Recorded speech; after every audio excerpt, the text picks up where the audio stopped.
যে আপনি বলছেন সবাইকে নিয়ে কাজ করতে চান, কিন্তু সবাইকে নিয়ে কাজ করার মধ্যে একটা বড় বিভেদ আমি বারবারই বলছি যে তৈরি হয়ে গেছে, আমরা স্পষ্ট এখন বাংলাদেশের ক্রিকেটে। এবং সেই জায়গায় তামিম ইকবাল একটা গুরুত্বপূর্ণ ফ্যাক্টর। তামিমের সাথে এই নির্বাচনী প্রক্রিয়া আপনার কোনো কথা হয়েছিল কিনা, কিংবা হলে আসলে তার সাথে তখন আপনি কিভাবে? দেখেন, নির্বাচনে যারাই আসে প্রতিপক্ষ হিসেবে আসে, প্রতিপক্ষের প্রতি যে পরিমাণ রেসপেক্ট থাকার দরকার পুরোটাই আমি করেছি।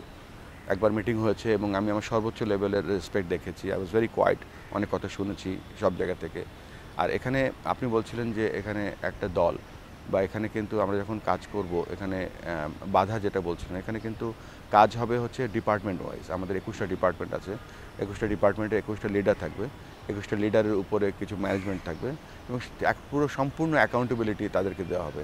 আর এখানে প্রত্যেকটা কাজের সাথে কে অ্যাকাউন্টেবল, কে রেসপন্সিবল, কোথায় আমরা ইনফর্ম করেছি আর কার সাথে আমরা কনসার্ন করেছি, এই ব্যাপারগুলো এতটাই স্বচ্ছ এবং ট্রান্সপারেন্ট রাখবো, সেখানে কোনো গ্যাপ থাকবে না ইনশাআল্লাহ।